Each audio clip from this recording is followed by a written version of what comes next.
Okay, hello. This is a very important Facebook Live for me and for all the art lovers of the city of New York and around the world, because we are at the Queens Museum, one of the most important museums in the world. Here is Laura, and I have some questions for you, Laura. Where are we right now? Right now we're standing in the Panorama of New York City. It's a 10,000 square foot room that's devoted to a scale model of the city of New York. And it was built in 1964 for the World's Fair that occurred here at that time. So Victoria, if you want to check the panorama a little bit, just if you... So for the World's Fair. So the museum itself, the building that the museum is now inside, that was built for the 1939 World's Fair, which took place here in Flushing Meadows Corona Park. And this building was the New York City Pavilion for the World's Fair. When the fair happened here again in 1960, it has 854,000 hand-painted wooden buildings on it. But it's also a tool. It's a tool for us to understand what the city once was, what the city is today, and who we are in relationship to it. And so, a lot of people come here thinking about New York City, especially tourists come here looking for Manhattan, and they begin to realize that New York City is far more than the island of Manhattan, which, as you can see, comprises a small portion of the geography that New York City occupies. And of course, you have various landmarks that you can find, and people oftentimes are looking for their homes. It's a really interesting way of doing it.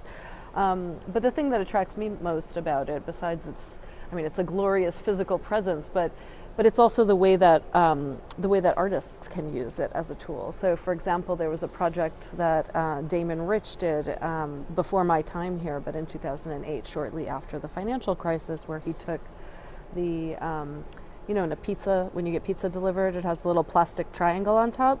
He painted those hot pink, and he put them on all the properties that were in foreclosure after the financial crisis. And so even if you didn't know what a credit default swap was or the complexities of the international financial markets, you immediately understood how many people's lives were being affected and impacted very directly, because what could be more personal than having a place to live? So one of the questions that I had at school, Alistair, was like, are they continuing to update the thing? Or it's like how it was? This is one question. And then the second one that arises, but what you just said, you allow artists to use the map for like this kind of purposes? For these kinds of projects, because I think it's a very useful tool for visualizing things that are immaterial, typically, like the financial crisis, for example. As to the actual updating of the model, it was updated completely in 1992. So essentially what you see today on the panorama is a reflection of the 1992 New York City, with some exceptions. There have been some things that have been updated in the interim. You'll see the new Yankee Stadium and the new Citi Field. You'll see Brooklyn Bridge Park. You'll see a variety of things that are that have been updated, and you'll notice also some things that haven't been updated. For example, the Twin Towers still stand on the panorama. And when I arrived at the museum 2.5 years ago, I was really thinking about what to do about this kind of conundrum of like whether to update or not.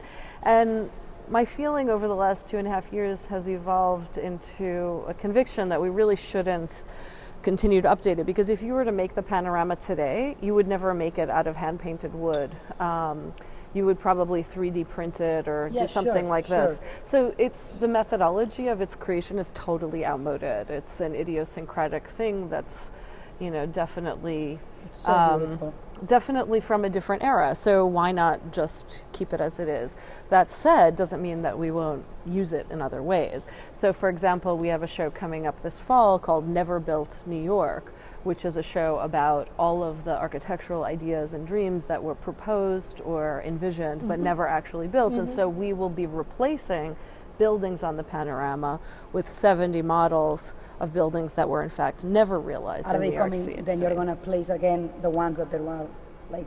Then they'll come back after the show is over. We'll put the original building. In Catalonia and in Spain, we have that thing, La Memoria Histórica, historic memory, and I think this is a great example of Memoria Histórica, no? Yes. Okay, shall we go somewhere else? Sure, let's go outside into the main galleries, and I can show you the large wall.